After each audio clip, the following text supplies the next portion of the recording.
And today our enemies think that the American era has passed. They're wrong. America is not past our prime. It's just that our politicians are past theirs.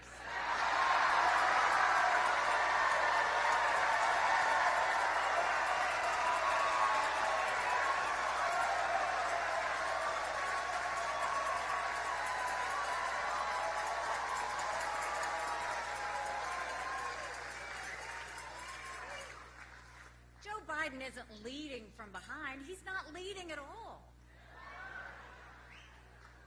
On his watch, a terrorist mob conquered Afghanistan and killed our troops. Iran is on the brink of getting the bomb. North Korea is launching more missiles than ever.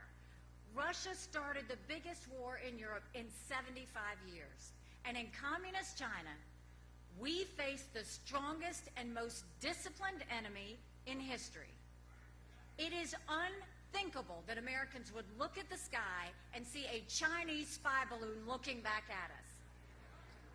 China's dictators want to cover the world in communist tyranny, and we're the only ones who can stop them.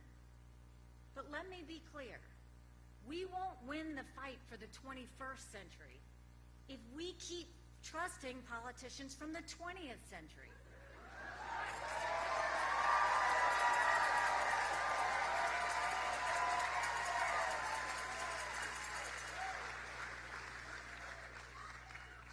America is on a path of doubt, division, and self-destruction, a path of fading patriotism and weakening power.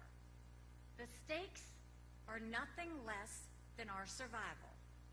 And you and I and every American is being summoned to bold action. And so I have an announcement to make.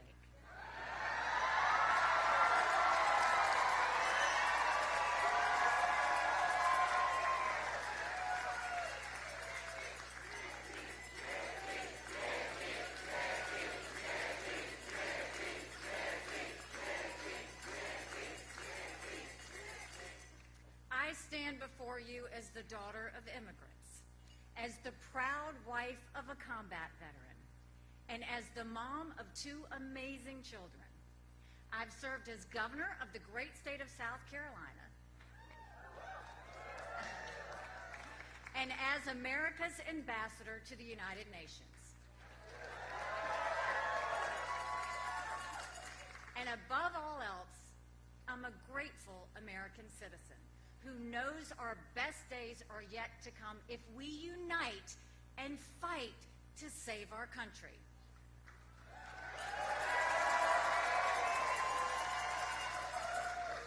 I have devoted my life to this fight, and I'm just getting started.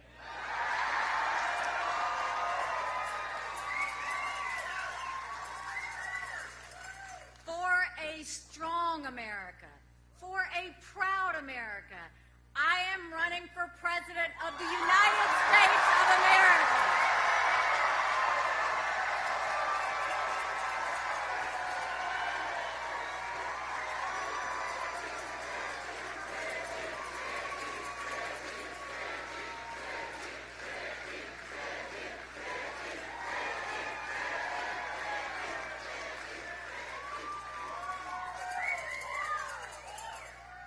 When I look to the future, I see America strong once more. We'll end inflation and build an economy that works for all, just like we did in South Carolina. In the America I see, every child gets a world-class education because every parent gets to pick their child's school. And no politician will be able to close those schools ever again.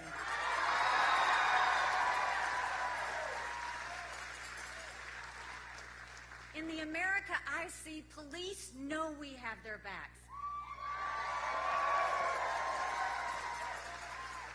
And criminals know we have their number.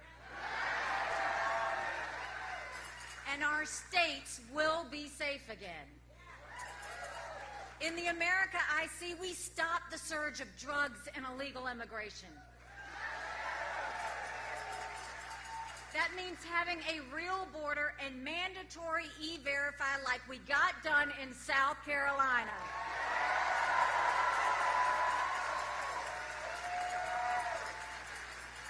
Businesses must hire Americans, not illegals.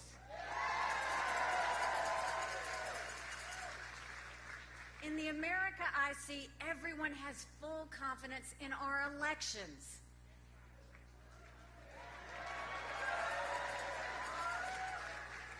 Voter ID will be the law of the land, just like we did in South Carolina.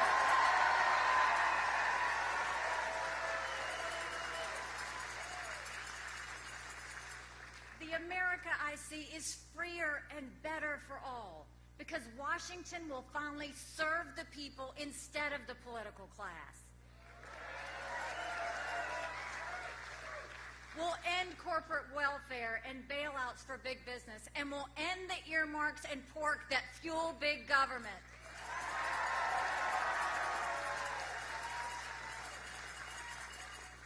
And when it comes to our politicians, we'll light a fire under them. Their job is not to say things on TV. Their job are to do things in D.C. like solve problems instead of ignoring or creating them.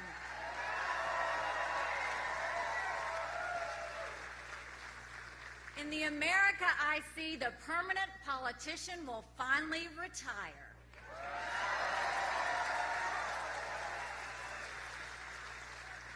We'll have term limits for Congress.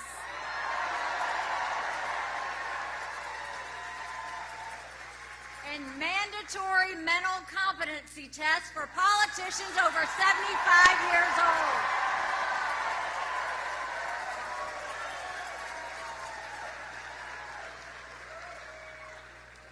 Most of all, I see a strong America because I see a proud America.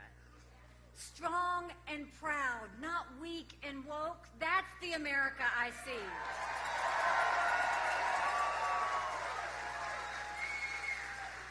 The America I see will win the fight for the 21st century.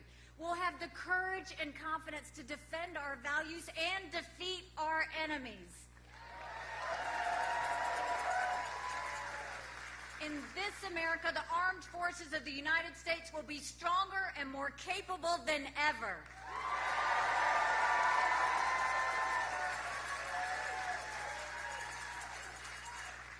A strong military doesn't start wars. A strong military prevents wars.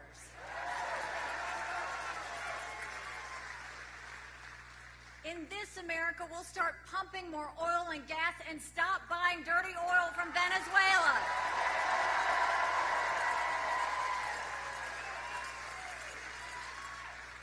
We'll stand with our allies from Israel to Ukraine and stand up to our enemies in Iran and Russia.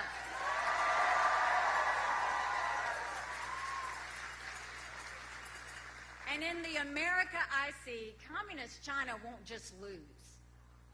Like the Soviet Union before it, Communist China will end up on the ash heap of history.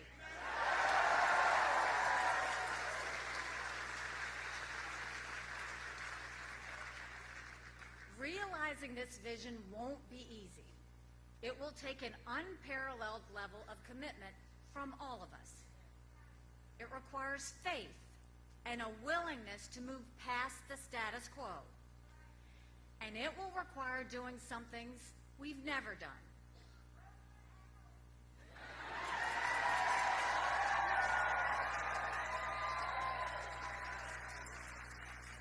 Like sending a tough-as-nails woman to the White House.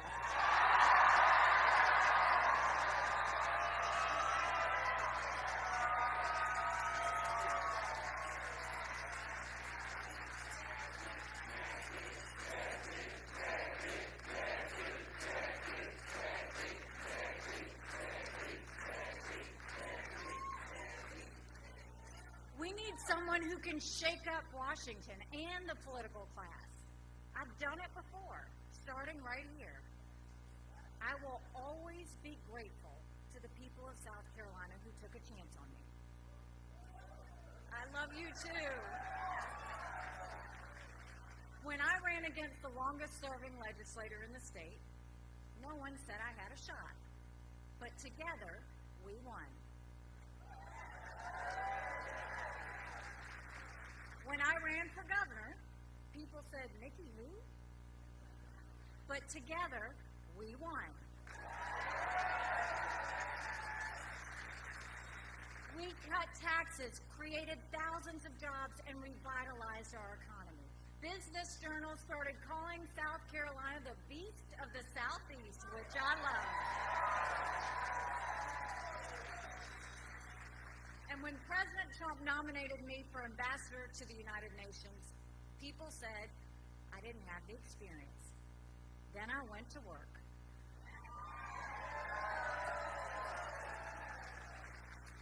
I told the world that America would have the backs of our allies, and for those who didn't have our backs, we were taking names. The dictators, murderers, and thieves at the UN didn't know what hit them. I've been underestimated before. That's always fun.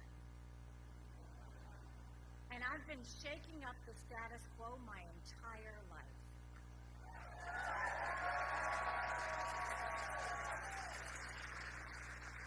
As I set out on this new journey, I will simply say this: may the best woman win.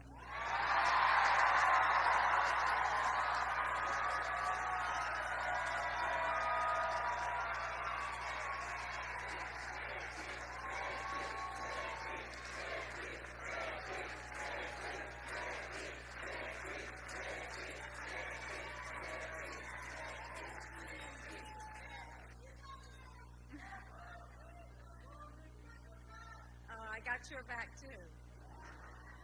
All kidding aside, this is not about identity politics. I don't believe in that. And I don't believe in glass ceilings either. I believe in creating a country where anyone can do anything and achieve their own American dream. The college student who's paying too much and getting too little from her education. The young adult in his first real job wondering how he'll ever afford a mortgage or start a family. The single mom working 2 jobs and 3 times harder than everyone else. The small town dad who saw his factory leave town and thinks his future went with it. I'm fighting for all of us because all of us have to be in this together. But hear this: unity does not come from faint hearts or watered-down compromises.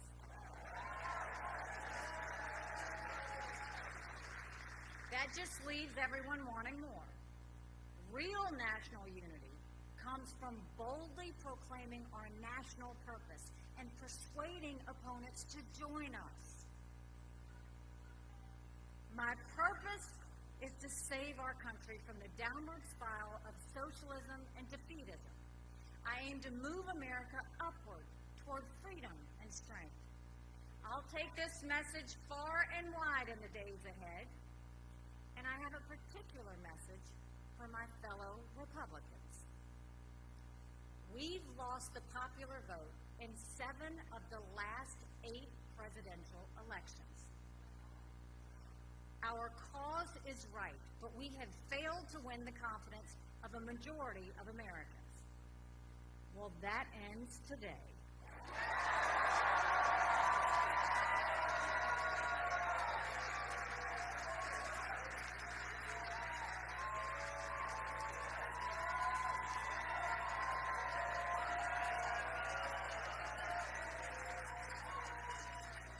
If you're tired of losing, put your trust in a new generation. And if you want to win, not just as a party, but as a country, stand with me. As my family and I start this journey, we ask for your prayers. And yes, of course, we ask for your vote. But there's something else we need even more. Something our country needs above all else. It's your spirit and your belief in America. Look past the failed ideas of the leaders in Washington and find the courage to be part of the solution. cast off the fear that our best days behind us, and join the movement for our country's renewal. See the same America I see, and stand for America together with me. I'm more confident than ever that we can make this vision real in our time, because that's what I've seen my entire life. As a brown girl growing up in a black and white world, I saw the promise of America unfold before me. As the proud wife of a combat veteran, I saw our people's deep love of freedom and the determination to defend it. As governor, I saw our state move beyond hate and violence and lift up everyone in peace. And as ambassador, I saw that America is still the standard. Where we lead, the world follows. When we speak, the world listens. Who we are, the world wants to be. I'll never forget the day as ambassador when I stood on the Simon Boulevard Bridge between Colombia and Venezuela in South America. I watched thousands of Venezuelans walk by, holding their babies in the hot sun for hours to get the one meal they might get that day. Where they came from, they've been killing zoo animals for food. They were fleeing socialism and yearning for freedom. When I left the bridge, the family started to gather around me. I didn't understand why they flocked to someone they had never met. And then it hit me. They didn't care who I was. They cared where I was from. In me, they saw America. And in America, they saw hope. The time has come to renew that spirit and rally our people. Our moment is now. Our mission is clear. Let's save our country and secure our future, and let's move forward together toward our destiny in a strong and proud America. Thank you. God bless you.